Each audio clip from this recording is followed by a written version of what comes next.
جیسا کہ مطلب ابھی اس نے کشمیر پہ کیا تھا،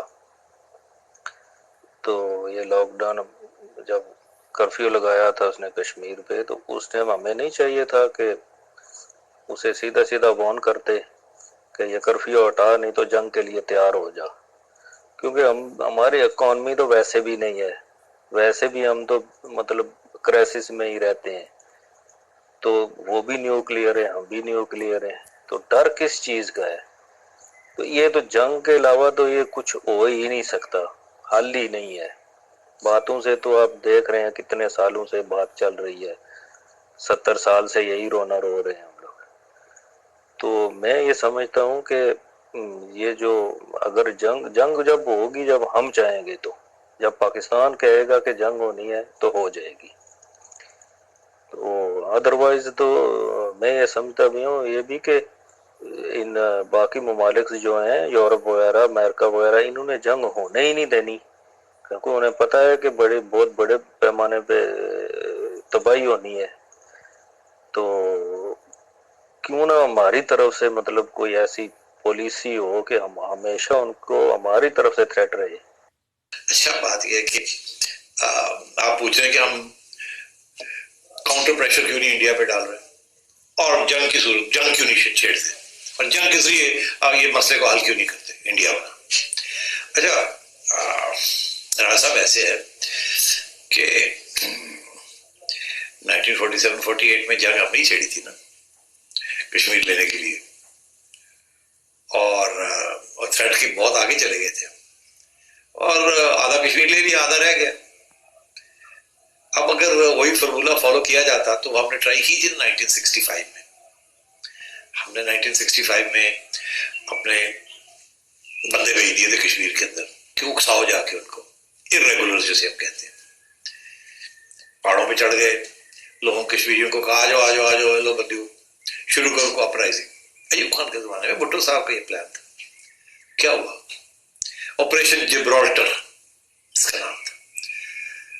کشمیری تیار ہی نہیں تھے اپنی آزادی لینے کے لیے یا پاکستان کا حصہ بننے کے لیے، یہ حقیقت ہے۔ تو انہوں نے بتا دیا ہندوستان والوں کو کہ وہ آئے ہوئے ہیں، وہ ادھر بیٹھے ہوئے ہیں، وہ ادھر بیٹھے ہوئے ہیں۔ ہندوستان نے کہا ایسی کی تیسی، یہ بات ہے۔ ہندوستان نے پریشر آپ کو کاؤنٹر کرنے کے لیے انٹرنیشنل بارڈر کراس کر دی، تو سیالکوٹ وغیرہ کے اوپر جنگ شروع ہو گئی، ایسے ہی ہوا نا۔ تو وہ جنگ میں کیا ہوا؟ تاشکند کے اندر جا کے روس کے ساتھ بیٹھ کے شاستری صاحب اور بھٹو صاحب اور ایوب خان صاحب نے مکا کر لیا کہ جب یہ جنگ ختم ہونی چاہیے اور یہ واپس ہو جائے، یہ ہو جائے، یہ ہو جائے۔ کیا فائدہ ہوا اس کا؟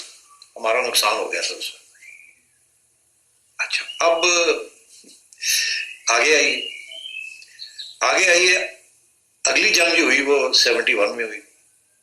اس وقت بھی آپ نے گڑبڑ کی تھی، بنگالیوں کو ان کے حق خود ارادیت جو ہے ان سے ڈینائی کر دیا، ان کا ووٹ جیتے ہوئے تھے پارلیمنٹ کے، میجورٹی ان کی تھی، پرائم منسٹر ان کا بننا چاہیے تھا۔ آپ کی ملٹری اسٹیبلشمنٹ بھٹو صاحب نے کہا نو، تو پھر انڈیا نے کہا ٹھیک ہے، ہم بنگالی جو تھے مسلمان بنگالی وہ چلے گئے ہندوستان کے پاس، ہماری ہیلپ کریں۔ انہوں نے ہیلپ کی، جب انہوں نے ہیلپ کی آپ نے یہاں فرنٹ کھول لیے، ویسٹ پاکستان میں آپ نے ملٹری فرنٹ کھول لیے۔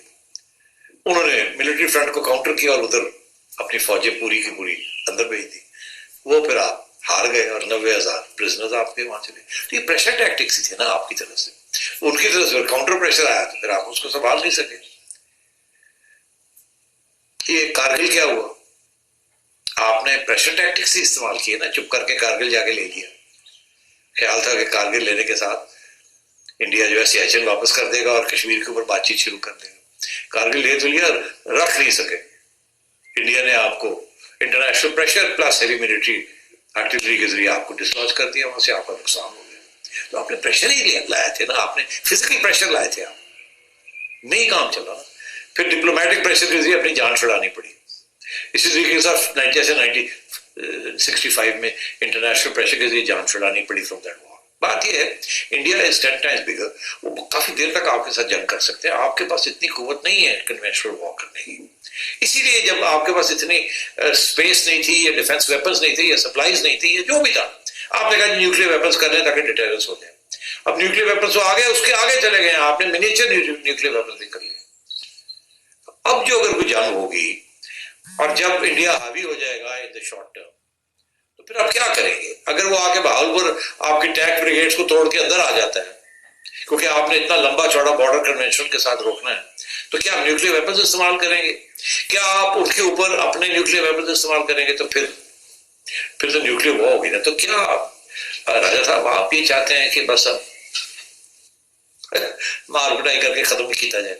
تو ٹھیک ہے, پاکستان سارا ختم ہو جائے گا, انڈیا 1/10 حصہ انڈیا کا ختم ہو جائے گا. آپ 2-3 جگہ پہ بم مار دیں گے, ان کا اڑ جائیں گے, وہ 3-4 جگہ پہ مار دیں گے, آپ ختم ہو جائیں گے, آپ سارا ملک ہی ختم ہو جائے گا, رہ ہی کچھ نہیں جائے گا. وہ تو اتنا بڑا ملک ہے تو کچھ رہ جائے گا. مگر اس کے بعد کیا ہوگا کہ وہ جو نیوکلیر فال آؤٹ ہوگا وہ سارا اس ریجن کو تباہ کر دے گا. تو اس سے قبل کہ آپ اس سٹیج پہ پہنچیں گے, انٹرنیشنل کمیونٹی آپ کو جانے نہیں دے گی. آپ جنگ چھیڑتے ہیں ان کے ساتھ, 15 دن کے بعد آپ کو تکلیف ہونی شروع ہو جائے گی, مہینے کے بعد وہ حاوی ہو جائیں گے, اس کے بعد آپ کو نیوکلیر ویپنز استعمال کرنے پڑیں گے. جب آپ نیوکلیر ویپنز استعمال کرنے پڑیں گے, اس میں کوئی جیتنے والا نہیں ہے, دونوں ہار جائیں گے. تو ذرا سوچئے سمجھیے کہ جنگ کے ذریعے آج کل کیونکہ صورتحال ایسی ہے کہ جنگ کے ساتھ ہوتا کچھ نہیں. اسی لیے اب آپ کو یاد ہوگا کہ ابھی حال ہی میں عمران خان صاحب پرائم منسٹر صاحب آزاد کشمیر گئے ہوئے تھے, جب یہ انڈیا کے اندر یہ کشمیر کا آرٹیکل وڈرا کر لیا گیا اور ان کو حذف کر لیا گیا, تو بڑی شور تھا کہ کچھ کریں کچھ کریں کچھ کریں کچھ کریں. یہاں تک کہ آزاد کشمیر کے پرائم منسٹر صاحب نے کہا, پرائم منسٹر صاحب آپ راستے میں سے ہٹ جائیں, ہمیں اجازت دیں, ہم ابھی جا کے یہ کر دیتے ہیں وہ کر دیتے ہیں, ہمارا خون کھولتا ہے, ہمیں غصہ چڑھا ہے, ہم یہ ہم اس وقت نہیں چاہتے. جن حالات میں ہم ہیں, معیشت گری ہوئی ہے, گھیرے ہوئے ہیں, ہم ان حالات میں ہم نہیں چاہتے کہ ہندوستان کے ساتھ کوئی لڑائی جھگڑے ہوں. اور اگر ان کو موقع دے دیا تو نریندر مودی تو بیٹھا ہے گڑبڑ کرنے کے لیے, ہم ان کو موقع نہیں دینا چاہتے کہ وہ گڑبڑ کرے. اس وقت ہم آئسولیٹڈ ہیں, انٹرنیشنل کمیونٹی بھی ان کے ساتھ ہے, تو اس لیے رہنے دیں, آپ نہیں کریں گے. تو ان کی باتوں میں بڑا وزن ہے. تو یہ جو بڑھ کے مارنا نا جی ہم یہ کر دیں گے ہم وہ کر دیں گے, سوچ سمجھ کے. اسی لیے لیڈرشپ ہوتی ہے, اسی لیے کنسلٹیشن ہوتی ہے.